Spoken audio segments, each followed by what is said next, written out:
그 사회적 그 책임과 나눔을 실천한 후편 우리 거상 임상옥. 여기 지도에 우리 조선 시대의 이제 무역 지도라고 하는 거거든요. 이게 조선 시대 무역 지도는 국내에서 뭐 국경 무역, 뭐 주요 장시, 무역 도시 이런 것들을 표시해 놓은 거 여러분 인터넷 검색이나 역사책에 보게 되면 그 경제 역사 이런 데 보면 많이 나와 있는데 이 지도에서 봐서 제가 이제 표시해 놓은 그 중국 당시는 청나라죠. 청나라와 최하단 서쪽 최남이 제주고 최북이 바로 의주입니다. 의주. 그래서 이 의주에는 그 의주 만상이 있었죠. 다음에 이제 강경상인 여기 표시나는데 제주에서 김만덕이가 바로 이 남원 읍내장이라든가 목포 이런 쪽으로 안 가고 어차피 배를 한 번 타면 그 저 강경은 이순신 장군이 명량해전할 때 후퇴하고 할 때 올라갔던 그 지점이잖아요. 그까지 배를 바로 타고 올라가서 제주에서 이까지 올라가니까 물류 비용을 보상해 가지고 실질적인 한 번에 원스톱 서비스로서 물류비를 절감하면서 가격 상승의 효과를 거치면서 귀에서 이제 사고 내려서 들어오는 내상이 있고 뭐 평창에도 있고 덕원에도 있고 뭐 평양에는 유상이 있고 만상이 있고 이런 여러 가지 강경상인 이런 데들이 있는데 두 사람의 공통점을 참고적으로 본다 하게 되면 책임과 나눔, 기업가 정신을 갖고 있는데 그 특질, 뭐 기특함, 특이함, 특성을 보게 되면 거상 임상옥은 타이밍과 정보 파악이 아주 귀재였고 사람을 분석하고 파악하는 능력이 후세엔 호설암보다 선배죠. 엄밀하게 따지면 우리가 기록을 많이 남겨뒀으면 상경의 후세엔 호설암의 모든 비즈니스 마인드는 거상 임상옥에서 배운 것이다라고 우리가 탁 얘기를 하고 나갈 수 있는데 후세의 소설이나 책으로 나온 기록이 순서가 이게 뒤바뀌어가지고 그래 뒤바뀌어가지고 마치 거상 임상옥이 후세엔을 벤치마킹한 것처럼 하는데 후세엔보다 거상 임상옥이 선배고 거상 임상옥이 했던 실질적으로 했던 의주의 만상으로 거상으로 했던 그 모든 일들을 그대로 따라 하면서 더 많이 그 중국의 상신이로 불렸던 후세엔이 했던 그 길하고 거의 똑같습니다. 그런데 한 사람은 부도를 났고 부도를 나서 제로 상태로 만들고 사전 정지 작업을 했고 후세엔은 했고 거상 임상옥은 자신의 재산을 어느 한순간에 모든 걸 사회에 다 환원하고 자기에 있는 노비들 함께 했던 그 거상들 상단에 있는 모든 사람들에게 금이든 은이든 이런 것들을 다 나눠주면서 독립해서 사업하라 했습니다. 그리고 본인은 유럽식 재벌, 유럽식 재벌은 일정 원하는 부분에 돈을 벌게 되면 그 당시 태어난 때가 산업혁명이 일어나고 방직 공장이 생기고 자동화 기계화되면서 유럽에 그게 미국으로 나가면서 미국식 재벌은 뭔가 하면 한도 끝도 없이 이혼해서 재산을 갈라도 전 세계 탑이 될 수 있도록 끝없이 재벌로 만들어놔가지고 돈으로 왕, 뭐 철광왕, 철도왕, 석유왕을 만드는 게 미국식 재벌이고 그 영국식 재벌은 어느 정도 벌게 되면 사람들에게 공간을 마련해서 초대해서 만찬을 하고 시를 읽고 인문 예술에 관심을 갖고 교류를 하는 그 삶을 살았던 게 거상 임상옥입니다. 그래서 거상 임상옥은 타이밍, 정보 파악, 사람을 잘하고 그 지렛대 원리, 그 당시의 그 지렛대 원리는 지금의 비즈니스 마인드에서 자꾸 지금의 걸 보고 과거의 사회적 환경과 그 구조를 모르고 뭐 고리대금이니 아니면 무슨 그 적폐니 아니면 뭐 정경유착이니 이런 것들은 지금의 민주화가 되고 근대화가 되고 난 다음에 그거는 사회적 룰이나 기반이 정해져 있을 때이고 과거에는 그 시류에 따라서 그 당시 트렌드나 문화는 어떻게 하든 그 권력의 힘을 얻어서 사업을 하는데 그러니까 항상 세도가와 줄을 다했는데 그 돈을 어떻게 썼느냐에 핀을 맞추는 게 좋지 않겠나 합니다. 그리고 통이 크고 결단이 빨랐다는 거하고 우리 거상 비즈니스 CEO 김만덕은 발상의 전환 그리고 시장의 틈새 전략 그 타이밍 이것도 중요해요. 틈새 전략 그리고 예측 시스템. 예측 시스템이라는 것은 그 제주도라는 특수 상황 때문에 그 기후의 변화에 따라서 달라지는 거고 그 제품의 그 기간 이런 것들이 많이 생겨나오기 때문에 그 가격의 오르고 내림에 대한 예측 시스템을 해서 이때는 매점 매석하고 이때는 풀고 이런 것들을 잘했고 배송에 대한 책임제를 했다는 것은 김만덕 그 CEO가 제주에서 물류를 보내게 되면 자연재해거든요. 보험에도 자연재해에 대한 보상은 지금 나오는 보험 배상 규약에도 상당히 불리하게 돼 있잖아요.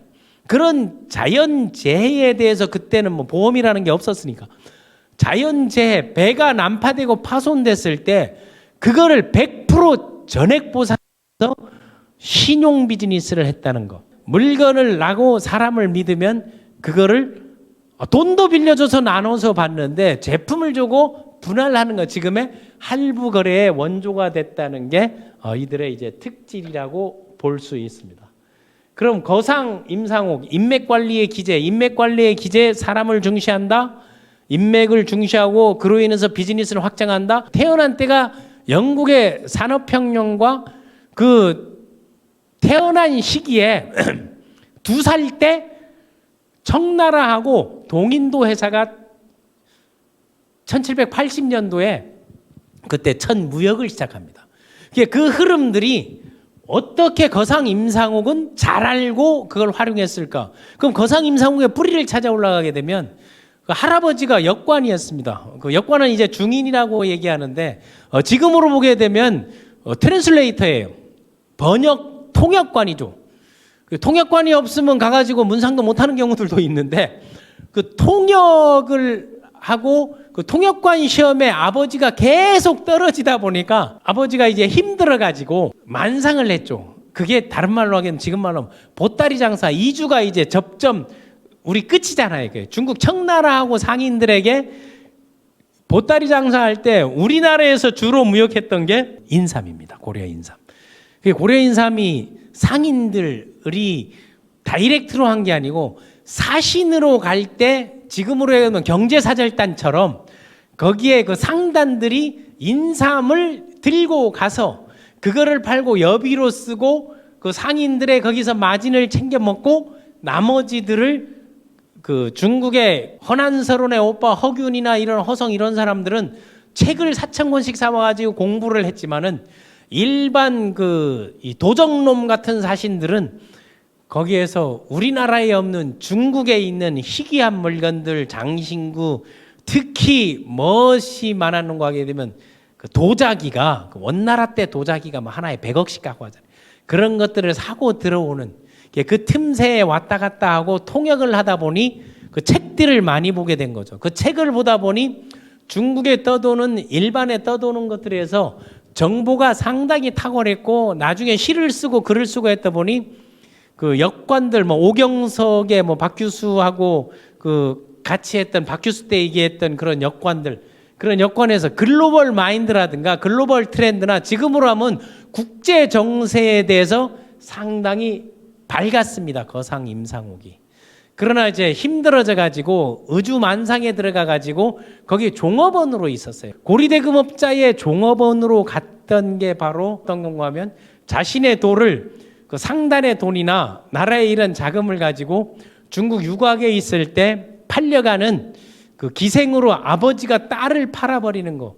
그건 자신이 어린 때 겪은 거. 여기도 자수성가형인데 아버지가 소위 그 상단을 하다가 도적대를 만나가지고 재산을 몽땅 잃어가지고 다시 이 종으로 들어가가지고 종업원으로 들어가가지고 그 일을 했는데 서기, 기록이나 이런 것들을 상당히 그 당시에 그걸 기록하면서 그 비용을 가지고 사람이 우선이다 또는 출가하려고 금강산 추월함에 들어가가지고 중이 되려고도 생각했습니다.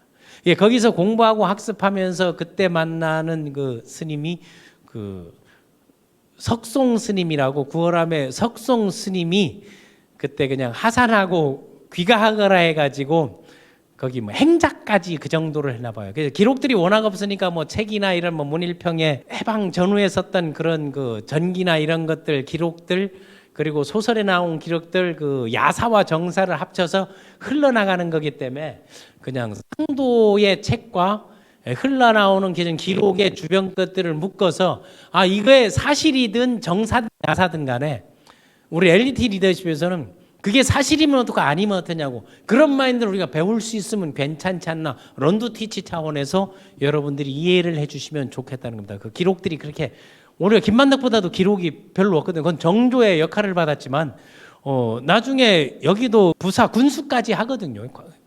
그 승승장구를 하면서 벼슬까지 얻었는데 또 모함을 당하고 가택연금도 당하고 뭐 유배지에서 그런 감시 감독도 받고도 했는데 어쨌든 간에 통이 크고 결단이 있고 자기의 성장 과정에서 사람을 중시하고 자신의 아픔과 고통을 헤어나가고 금강산 들어가 가지고 행자 생활을 하면서 그 스님으로부터 이제 내려갈 때 비단 주머니라 할 수 있는 2개의 글을 써줍니다. 하나의 선물과 2개의 글을 써주는데 하나의 선물을 주는 게 계양배라는 술잔 하나. 그게 이제 좌우명이 됐고 2가지 이제 글자를 써주는데 힘들고 어려울 때 그걸 발화해서 그때 하나를 풀어준 게 바로 추사 김정희가 사신으로 중국에 갔을 때 풀어준 게 바로 죽을 사자와 소정자 2가지를 딱 써주거든요. 근데 죽을 사자를 써가지고 이게 뭔 말인지 내보고 죽으라는 건지 자살하는 건지 할 때 그때 사신으로 중국의 그 인삼장사로 이제 따라간 거 아니에요. 그때 추사 김정희에게 이게 도대체 무슨 말입니까 해서 힘들고 어려울 때 내 사부께서 멘토께서 이거를 생각하라 했는데 그걸 딱 보더니 추사 김정희 무릎을 딱 치면서 얘기했던 게 백척간두 이 얘기를 합니다. 백척간두를 얘기하고 사즉생을 얘기합니다. 죽으려고 마음먹은 입장은 백척간두다. 그 백척간두의 입장이 뭔가 하면 중국의 팔포법이라 해가지고 그 8포대기 80근 지금 80근의 인삼만을 가서 팔 수 있거든요.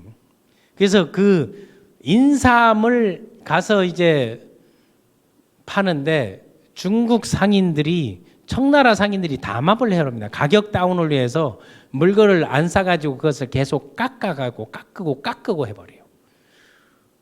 그래서 기준 가격보다 정가보다 절반값에 후려치고 그럽니다. 그때 이제 청나라 그 상인들이 갈 수 있는 게 6명만 청나라의 무역을 그 일종의 독점 무역권 우리나라에도 중국의 그 인삼 무역을 하는 거는 그 6명만 정해가지고 팔포법을 적용해가지고 보니까 나머지들은 다 보따리 장사에서 밀무역을 했거든요.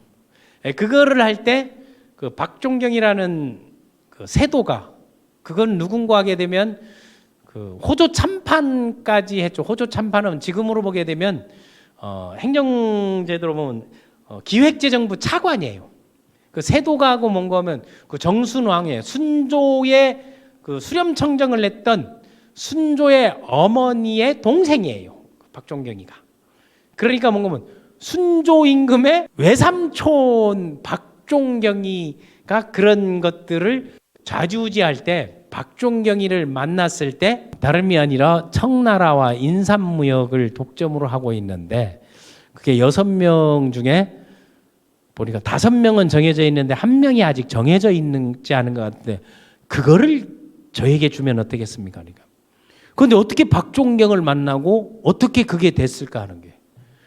그런데 이 뭐 뒤에 자료로는 여러분에게 이제 제공을 해주겠습니다만은 이제 어차피 스토리텔링으로 풀자면 자기가 중국에 갔을 때 유학에 있을 때 200냥의 기생을 팔려나가는 걸 사가지고 평범하게 독립해서 살아라 해가지고 그 당시는 옌칭이라 그래요. 옌칭이 지금은 뭔고하게 되면 지금 옌칭 영경이라고 하는데 그게 지금 베이징 북경이거든요.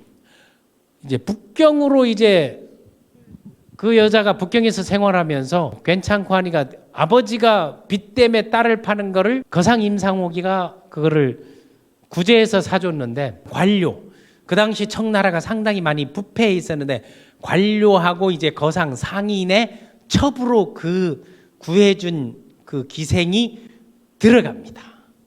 들어가서 자신의 스토리를 늘 남편에게 내가 이렇게 여기에 첩으로 대감을 모실 수 있는 게 임상옥이라는 사람 때문에 그렇게 됐다 했는데 그 거상 임상옥을 그 남편이 찾아가지고 조선의 인삼상들만 오게 되면 임상옥이 누구냐, 임상옥이가 찾아왔어요. 찾아와서 만났더니 제가 임상옥인데 내 이쪽에 아는 사람이 없는데 왜 그럽쇼 했더니 내 아내 기억나냐고. 바로 당신이 구해준 이 사람이 내 아내예요. 그래서 내가 그거를 갚으려고 여기에 와서 해가지고 돈을 주고 갔는데 그 문서에 봤더니 그게 4,000냥이에요. 200냥을 준 게 몇 배예요? 20배.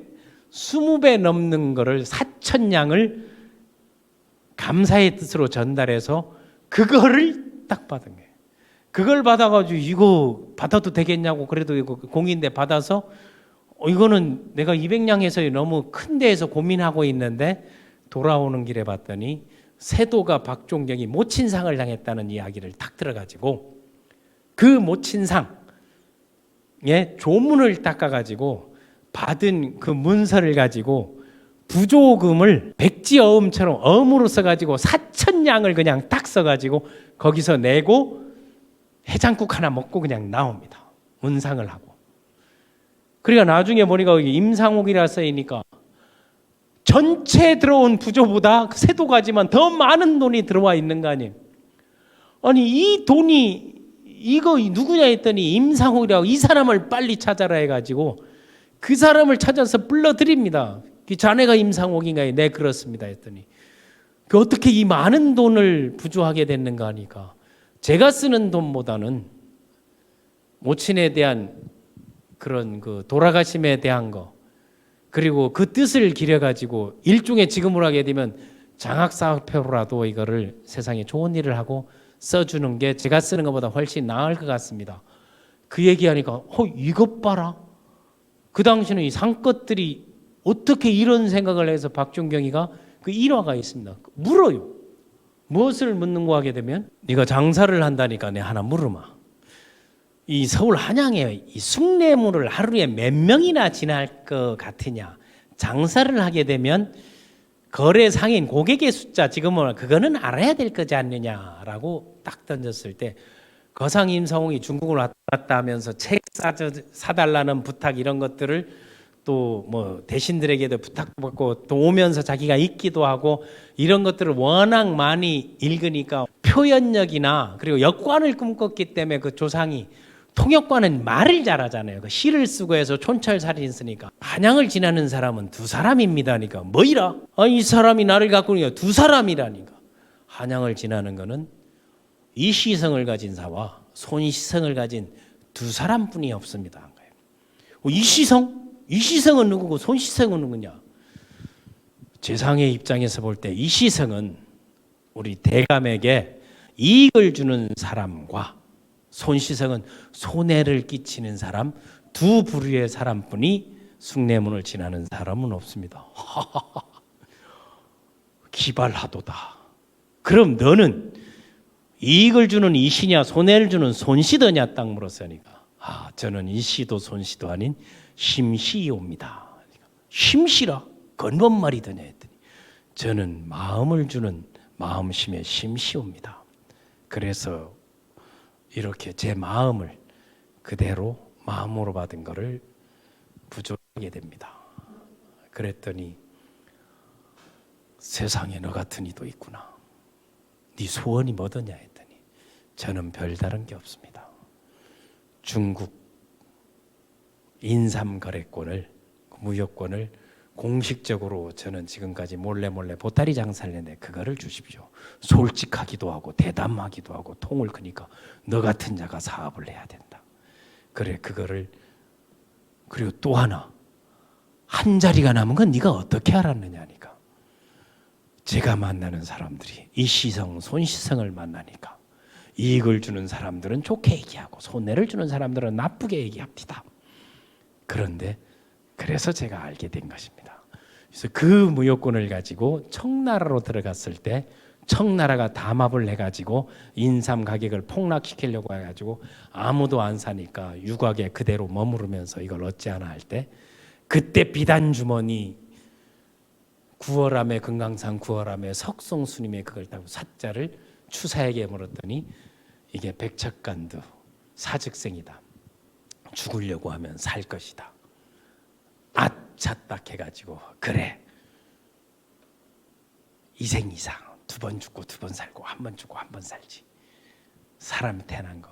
그게 바로 결국 이순신 장군이 그런 생각, 그 흐름, 역사 이런 것들이 그대로 정조 때 기록하면서 다 남아있는 것들이 후손들의, 그래서 우리가 인문, 고전, 책을 읽자.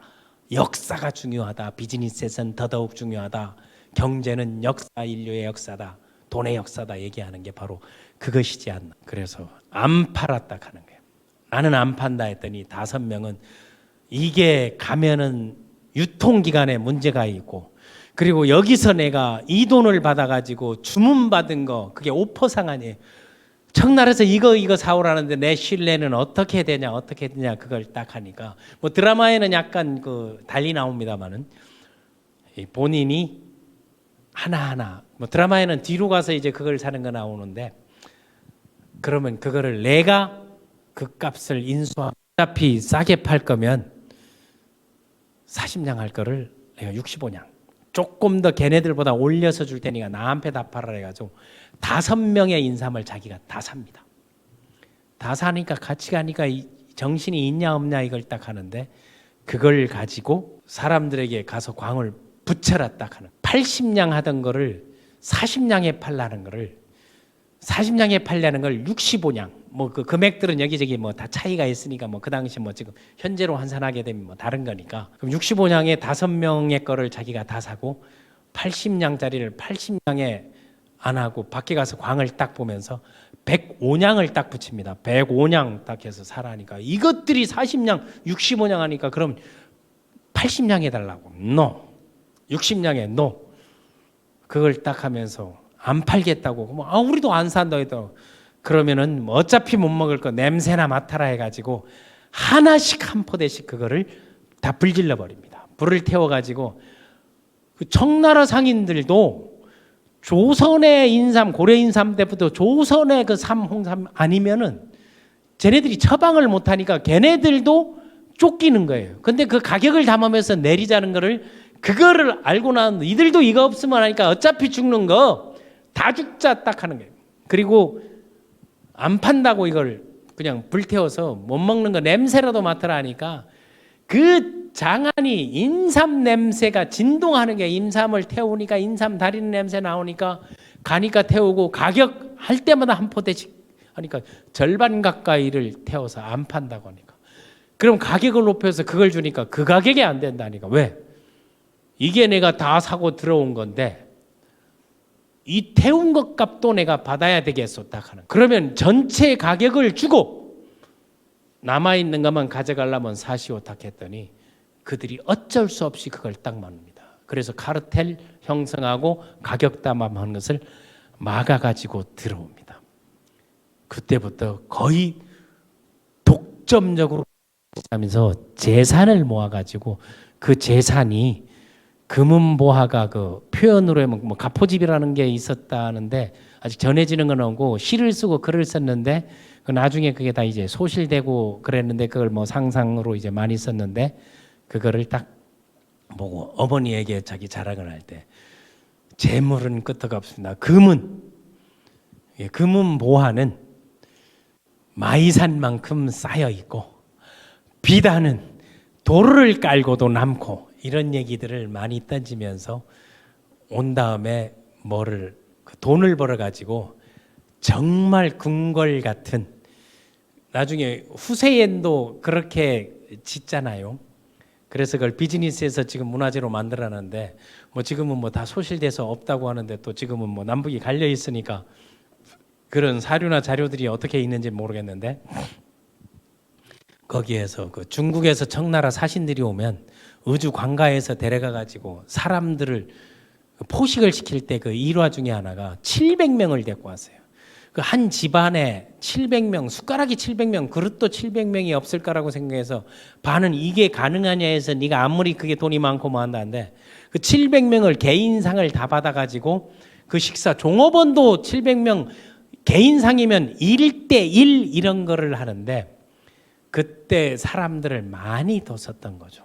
그때 일했던 사람 중 하나는 시간 있으면 나중에 그 사람을 보는 눈에서 얘기합니다. 그래서 그 결단과 통 큰 그 거상 임상옥.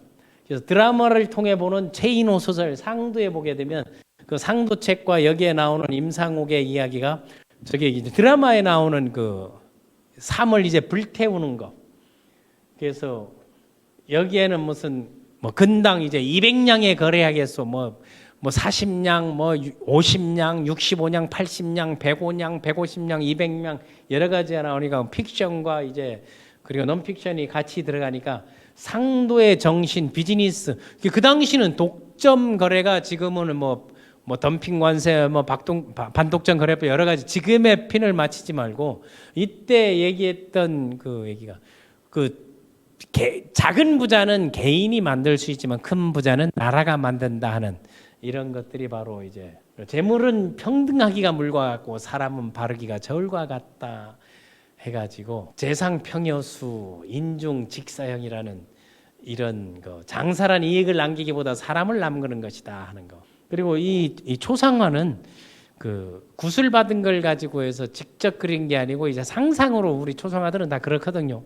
그래서 비슷한 얼굴에 보게 되면 그 탤런트 후에는 그 이재룡을 쓴 거는 또 비슷하게 잘 그린 것 같아요.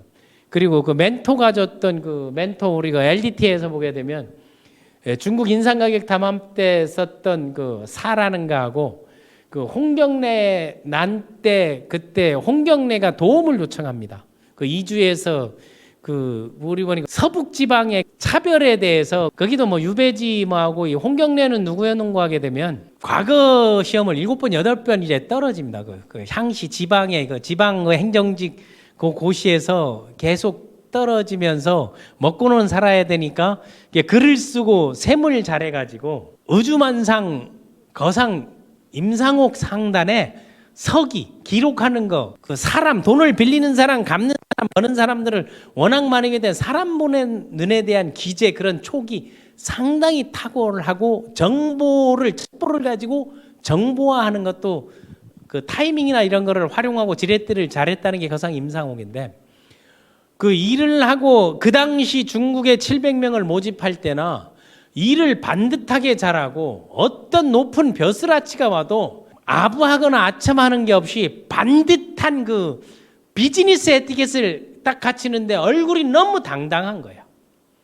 그래서 저 친구는 뭔가 틀려도 틀리다 해가지고 그 행사가 끝나고 난 다음에 부릅니다. 그 홍경래를 불러가지고 홍경래가 거기 서기 출신이거든. 그래서 단둘이 이제 주한상을 내서 개별적으로 서기가 너무 고생해서 내가 축하하고 고마움의 뜻을 전하면서 내가 쭉 봐왔던 걸로 봐서는 우리 홍경래 씨는 말도 하인을 대하다가 빵 높이면서 우리 홍경래 선생은 이런 사가나 장사꾼 밑에서 일할 사람이 아니라고 일이 반듯하고 정확하고 난 고시 7번 해서 나도 먹고 살기 위해서 이거 하는 거라고 괜찮다고 하니까 아니라고 아무리 봐도 이런 곳에 있을 사람 더 큰 일을 할 거라고 하면서 자신의 길을 열어보라 해가지고 그 특별 보너스를 엄청 노잣돈을 챙기면서 그 갈 길을 가라고. 나중에 알고 봤더니 이희저라는 그런 졸부가 있거든요.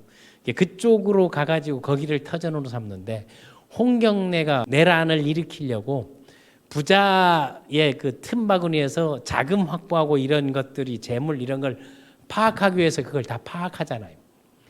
그거를 보는데 아무리 봐도 이건 종으로서 일하는 게 아니고 너무 당당해서 자기보다도 더 주인 같고 이렇게 그런 느낌을 받아가지고 사람 보는 눈이 뭔가 다른 게 있을 것이다 해가지고 그걸 내보내잖아요. 그 내보낼 때 그 이희저에게 그 자기 있는 신복의 와이프를 무당으로 변장해가지고 그 이희저 대감에 접근해가지고 영화 같은 스토리죠. 나중에 귀인을 만나가지고 세계 최고의 재상까지도 갈 수 있고 이거 있다고 해서 도사님 무당의 말을 100% 믿고 무당 말에 의해서 그럼 어떤 사람이 귀인이 오냐고 하니까 그 귀인은 필시 이름에 물수가 들어가 있는 것일 거다. 삼수나 물수 물수가 들어가 있는 게 어떤 게 있지 하니까 일반에 보게 되면 삼수변으로 들어있는 것들을 찾아보면 뭐 예를 들면 뭐 심시도 있고 여러 가지를 들어줍니다. 그런데 그때 완전히 그 자신이 변장해가지고 기인처럼 모든 것처럼 그 저기에 보면 삼국 맹자처럼 해서 이저에 접근해서 나타나니까 앞뒤 전후 정보 상황들이 그 고급 정보들이 있었던 것들이 다 나오니까 그 길을 알고 있는 것 같아요. 그래가지고 거기에 그걸 채우잖아요.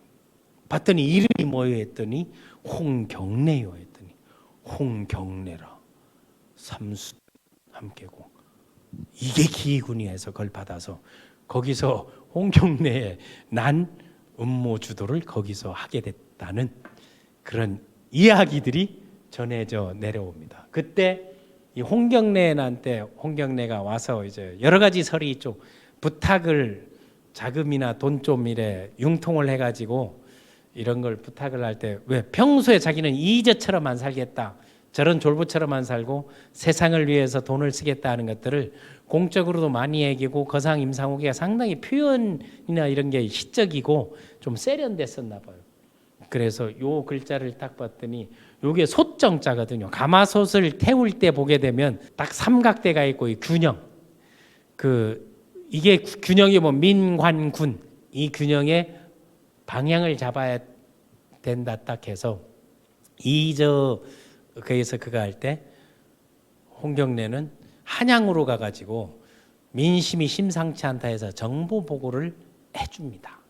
그 다음에 어려울 때 그 후세엔처럼 그런 난이 일어났을 때 뭐 태평천국에 난 중국에서 일어났듯이 여기도 마찬가지로 그 자금을 지원하고 또 거기에 뭐 비바람 이런 그런 홍수 이런 게 났을 때 수재이연금을 있는 재산을 다 털어내고 하니까 세상에 이런 사람이 어디 있냐고 해가지고 그게 만약에 정조 때였으면 김만덕 이상이 될 수도 있었는데 때는 그때가 이제 순조 때라서 수렴청정 세도가 할 때니까 오히려 모함 홍경래 난 배후조종 모함을 해가지고 유배에 가가지고 그 가택연금 지금의 가택연금을 당했을 때 어느 날 갑자기 와서 조건 없이 풀어지고 왜 이러냐고 물었더니 날마다 관가에 수재연금 내고 백성들을 도왔기 때문에 임상욱은 죄가 없다고 그런 투서 그런 호소 그런 상소문들이 끊임없이 와가지고 풀어주게 됐다는. 그리고 거기서 나중에는 있는 재산 다 나눠주고 시를 쓰면서 했는데 요 세 가지입니다. 그래서 글로벌 마케터 임상욱이 추사 김정희가 이제 여러 가지 부탁을 하면서 이런 책도 구해주는 것도 그런 관계를 맺었는데 요거는 그 김정희의 세한도를 임상옥에게 고맙다고 전해준 이 선물이 이 세한도입니다. 그래서 거상 임상옥의 소위 말하는 성공 노하우, 돈 버는 기술은 임상옥이 뭐 타이밍이라든가 아니게 되면 위치 포지셔닝, 정보 파악하는 거, 사람의 성격 파악, 지렛대 원리 이런 것들은 성공한 사람들이 미국식 성공자들이 5가지를 거상 임상옥이 국내 우리 조선의 그 비즈니스맨 중에는 다 갖고 있지 않았나. 그런데 그 5가지 중에 그 포지셔닝, 위치 선정을 하는 거는 탐나라는 제주도에 묵혀있던 김만덕. 만약 김만덕이 한양이나 도시에 있었더라면 더 큰 리더로 더 큰 일을 하지 않았나. 그 정도 마인드를 갖고 있었으면 하는 게 어쩌면 또 그 제주에 그 묶여있는 한계적 상황이 사람을 바꾸지 않았나 이런 생각도 하게 되고 그 돈 버는 기술로 어떻게 하면 거상 임상옥처럼 돈을 벌 수 있겠나. 과감하게 투자하라 하는 거. 그러니까 그 몰빵이라는 걸 하거든요. 요즘 뭐 주식에서는 그걸 금기시되는 건데 그 몰빵에 있는 거를 다 해가지고 매점 매석하는 거. 그 매점 매석이 결국은 그 비단을 매점 매석을 해가지고 호스라미가 망했잖아요. 나중에. 거기에 그 중국의 정치적 상황을 가지고 그랬는데 그거를 적절하게 잘 활용하고 과감하게 투자하는 거, 결단이 빠른 거. 그리고 사람이 곧 돈이다 해서 그 흐름의 큰 부자는 누가 만든다? 나라가 만들어주고 큰 돈은 국가의 돈이다 하는 거. 그러니까 그 1년 그 벌어들인 거상의 돈이 당시 거의 42년 그 조선 조정의 예산만큼 그걸 우리 지금 예산이 600조 뭐 800조 이래 가는데 그걸 42년 예산으로 합하게 되면 뭐 지금의 뭐 환산을 하는 방식이 다른데 그 당시 뭐 2, 300년 전에 그 얘기지만 그 정도 그 거상으로서의 그 비즈니스 이게 규모가 컸고 또 항상 이 과유불급 넘침을 경계하라 하는 게 이 세 가지가 과욕을 부리지 않았다는 거예요. 그게 어디에서 나오는 게 뭐 이 계영배, 이 계영배가 항상 뭐 요게 지금 그 석송 스님이 항상 그 이 과유불급이 보기에는 공자의 좌우명 항아리에 물넣는 거하고 똑같지만 사람들하고 어울릴 때 이 계영배를 늘 쓴 게 그래서 많은 사람들에게 요 계영배 이야기들이 많거든요. 이 계영배 뭔고 하게 되면 이게 칠보로 수를 따라하라는 거예요. 그 칠보가 지금은 7대3 폭탄주로 이게 바뀌면서 뭐 8대2 기술을 하는데 이 잔의 수를 따르면 70%가 넘으면 잔이 그냥 자동으로 넘어지게 돼 있습니다. 그거를 만들어 가지고 이걸 이게 도자기 보석으로 만들고 이제 중국에 했는데 요거를 구상해서 요 잔을 선물해 준 게 바로 석송 스님. 그래서 계영배를 항상 옆에 된 거를 자신의 그 성공 노하우에서 얘기했던 넘침을 경계하는 거. 이런 것들은 부자로서 그리고 나중에 깨끗하게 다 나눠주고 정말로 그 궁궐 같은 집에서 청나라든 어디든 이 사신이든 뭐든 모여가지고 시를 쓰고 글을 쓰고 자전적 에세이도 남겼다는데 아직 그게 북쪽에 있어서 저도 아직 확인은 못했습니다. 그래서 뭐 가포집인가 가와집인가 그 호가 있었다 그럽니다. 그래서 LDT 리더십에서 이제 조선의 CEO들 뭐 사카모토 로마, 후쿠자와 유키치, 뭐 중국의 뭐 류빙지엔, 뭐 후세엔 이런 그 근대화 산업혁명 이후 산업혁명 전후의 그 CEO들에 대한 학습들을 함께하면서 한국의 시대는 어떤가 그리고 갑신정변 때 그 젊은이의 멘토 박 교수의 얘기를 했고 그 줄기를 타고 들어갔을 때 역사적으로 어떤 일들을 했는가 그리고 조선의 그 최초의 여성 CEO와 그 최초의 글로벌 마케터 거상 임상욱에 대한 이야기를 여러분과 함께 공유해 봤습니다. 이것으로 정리하겠습니다. 지금까지 RDT 리더십 연구소 대표 쌤이었습니다.